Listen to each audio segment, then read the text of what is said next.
फौज से निजात चाहते हैं, साम्राज्य से निजात चाहते हैं, गुलामी से निजात चाहते हैं। हम चाहते हैं कि हम भी दुनिया के कोनों में सर उठा के चलें। निसार, मैं तेरी गलियों पे बदन के जहां चली है रस्म कि कोई न सर उठा के चले, जो कोई चाहने वाला दबा तो निकले, नजर दुरा के चले, जिस्म जान बजा के चले।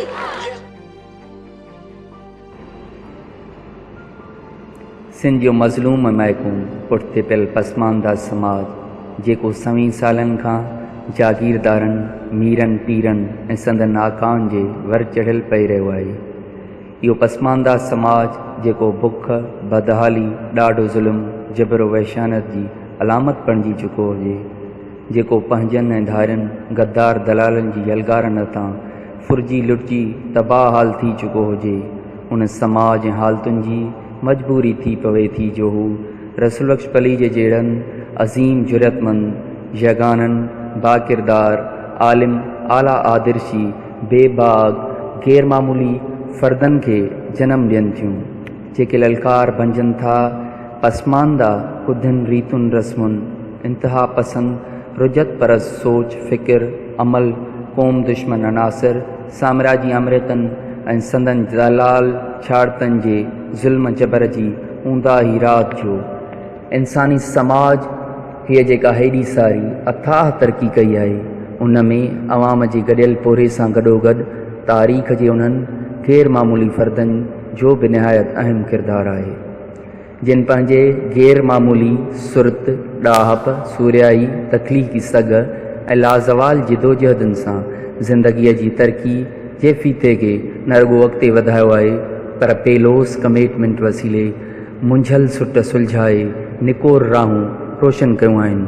यकीनन रसूल बख्श पली जे जोगाणे टो बि तारीख़ जे उन्हनि गैर मामूली फ़र्दनि में करे सघिजे थो।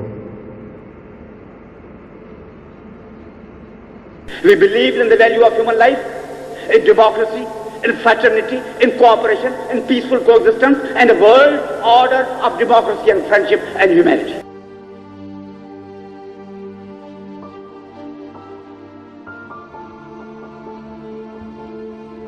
रसूल बख्श पली जो 21 जनवरी 1930 ईस्वी में ठठे ज़िले जे नंढड़े ॻोठ मुंगर ख़ान पलीजो में पैदा थियो।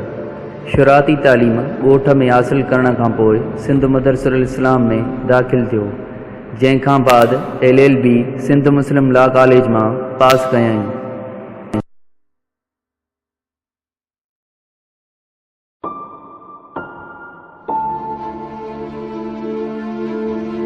रसूल बख्श पली जे सदियुनि खां फ़ोरू क़ुवतुनि जी ग़ुलामी मां निजात लाइ सियासत जी चूंड कई, छाकाणि त समाज में बुनियादी तब्दीली सियासी जिदोजहदनि ज़रिए ई मुमकिन बणाए सघिजे थी।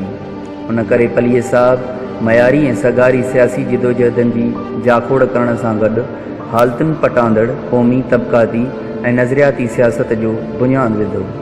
ॾिठो वञे त 60, 70 ऐं 80 जे ॾहाकनि में सिंधी समाज में छाल पलीअ साह जी उन ई अवामी आदर्शी नज़रियाती सबब आई ऐं उहे ई रवायतूं हुयूं जिन जदीद सिंध जा बुनियाद रखिया। लतीफ़ जे ॻाल्हि में हीअं थिए त लतीफ़ जे ॿोलीअ में माण्हू चवनि त हे जे आया हेर से अॻु न ॾिठा कॾहिं। अहिड़ा माण्हू पैदा थियनि जिन खे ॾिसी माण्हू चवनि त सिंध में हिन क़िस्म जा माण्हू अॻे पैदा ई कोन थिया, हीअ जिन्स किथां आई। उहा जिन्स जेका नायाब हुजे, जंहिंजो मिसाल सिंध जे पूरी तारीख़ न ॾेई सघे, अहिड़नि नौजवाननि, मर्दनि, औरतनि, ॿारनि, ॿुढनि ऐं वॾनि ऐं नंढनि जी ज़रूरत आहे। हिकु नओं नस्ल, हिकु नवां माण्हू, हिकु नवां दिमाग़, नई तहज़ीब, नई सक़ाफ़त, नओं फ़िक्र ऐं नओं अमल।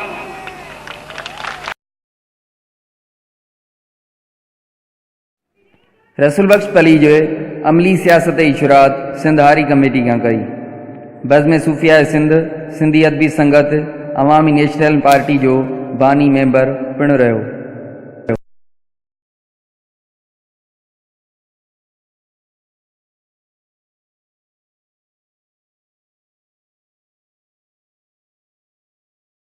रसूल बख्श पली जे सिंध जी मखसूस सियासी ऐं समाजी हालतुनि में सिंधी क़ौम सां रोज़ अज़ल खां थींदड़ नाइंसाफ़ियुनि बेवाजिबिन ऐं ॾाढाइनि ख़िलाफ़ ज़ुल्म ऐं जबर खे मद्देनज़र रखंदे पोरियत दोस्त इनक़लाबी पार्टी अवामी तहरीक ऐं उन जे बिरादर मुआज़न जिन में सिंधी हारी तहरीक, सिंधी मज़दूर तहरीक, सिंधी शागिर्द तहरीक, सिंधियाणी तहरीक, सुजागबार तहरीक ऐं सिंधी गर्ल्स स्टूडेंट तहरीक अवामी इल्मी अदबी फोरम जा बुनियाद विधा।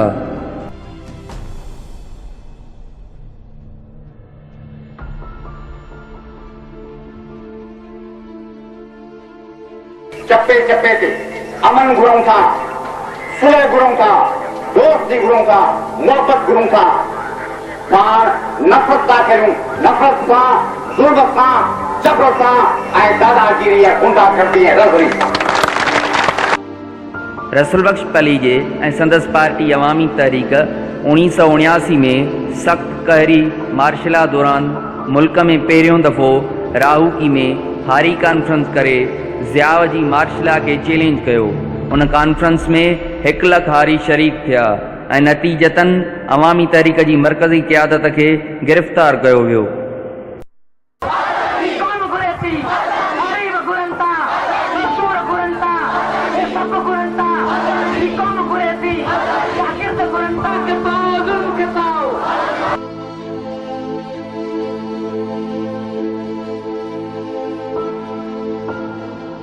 उन जर्नल ज़िया जे आमरीती दौर ख़िलाफ़ तारीख़ साज़ MRD तहरीक में सिफ़े अवल दस्ते जो किरदारु अदा कयो।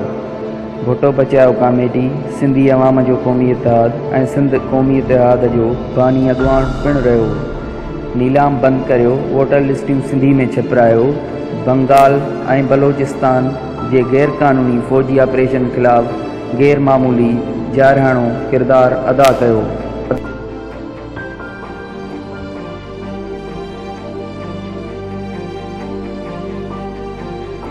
बरदार आहियूं, असीं लतीफ़ जे पोयां हलंदड़ आहियूं, असीं शाह करीम जा गुज़ार कयूं, असीं हिन सरज़मीन में वापसि चाहियूं था, अमन चाहियूं था, दोस्ती चाहियूं था, शांती चाहियूं था। असीं चाहियूं था, असीं चऊं था त हिन अमन ऐं मोहब्बत जे सरज़मीन ते, हिन लतीफ़ जे सरज़मीन ते नफ़रतनि जो मिठो ईंदड़, ग़ुलाम बनाईंदड़, सहकार पैदा कंदड़, दहशत गर्दी कंदड़ पहिरियां माण्हुनि खे बर्दाश्त न कयो वेंदो, न कयो वेंदो, न कयो।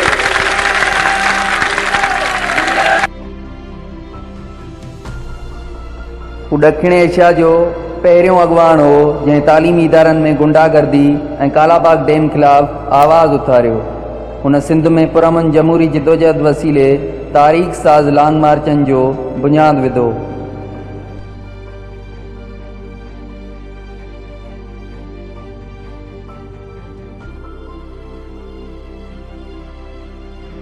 सिंध जे नाज़ीम मुफ़क्किर लातादाद किताब, मज़मून, कहाणियूं ऐं मक़ाला लिखिया, जिन में अंधाऊ दावेज, संदी ज़ात अजन, सुबुह थींदो, पसे ॻाढ़ा गुल, माउज़ी तुंग, दराड़नि जा धक, होची मंजी आतम कहाणी, ॻाल्हियूं गवारनि जूं, इनक़लाब में अदब ऐं फ़न जी अहमियत जेकी बंगाल सां थियो, इनक़लाबी नज़रिए सां हथियारबंदि थियो, वाटूं 20 थियूं जिन जूनागढ़ जलायो, छा मुल्की सियासत सिंधियुनि लाइ हराम आहे, पाए कान कमान में अवां जी पुॼाणा, कोट लखपत जेल जी डायरी, लतीफ़ शनासी, सियासी अदब समेत 40 खां वधीक किताबनि जो ख़ालिक़ हो।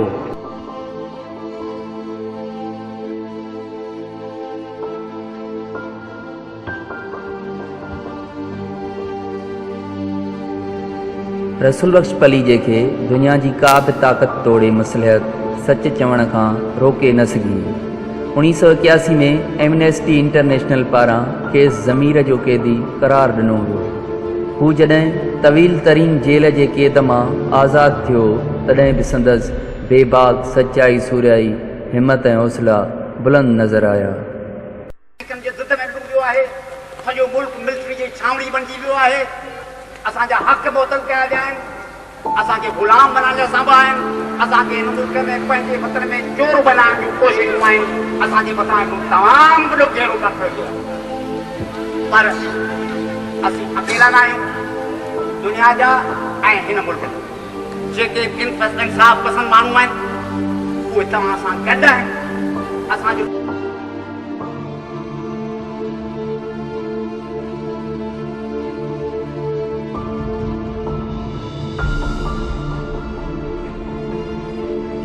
सिंध वतन ऐं दुनिया जे मज़लूम महकूम ऐं पोर तमाम जे हक़नि लाइ ज़िंदगी जो पल पर अर्पींदड़ हिन अज़ीम इंसान जी ज़िंदगी दुनिया जे मज़लूम पोर तमाम जी हक़ीक़ी आज़ादी ऐं हक़नि जी हासिलात जहिड़े मुखिया मक़सदनि लाइ जिदोजहद कंदे गुज़री।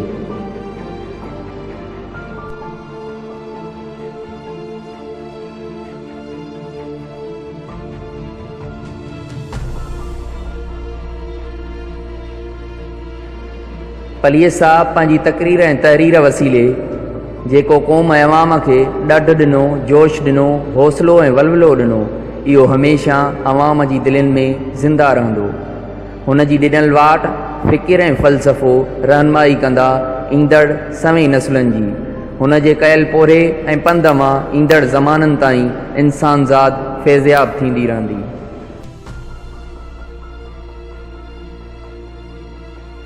लतीफ़ जा मर्द, लतीफ़ जा आदर्शी मर्द ऐं औरतूं, लतीफ़ जा उहे मर्द जिन जा हुन ख़्वाब ॾिठा हुआ, उहे तव्हां थी सघो था, असां थी सघूं था, सभु माण्हू। अचो लतीफ़ जे आदर्शी इंसाननि वांगुरु हिकु नओं जहान ॾियूं, हिकु नई सिंध खे ॾियूं, हिकु नवां माण्हू पैदा करियूं, नवा रिश्ता, नवा लाॻापा जिन जा सर आसमान वांगुरु बुलंद हुजनि, फ़िक्र बुलंद हुजनि, सोचूं बुलंद हुजनि, जिन जा मैदान जा आमाज का डोरे डोरे दे मां खावड़ी आया मयन पेरे खे को जाना कह पार जी।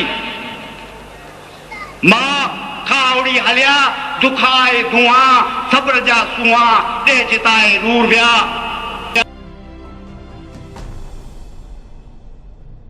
अवामी तहरीक जो सरबराह अज़ीम इनकलाबी सिंध जो सूरमो, मार्क्सी मुफ़क्किर, इंसानी हक़नि जो अलम बरदार, पोरियत तमाम जो महबूब भगवान, धरती जो दिलेर पुट रसूल बख्श पली जो 7 जून 2018 ते जिस्मानी तौर असां खां हमेशह लाइ विछड़ी वियो।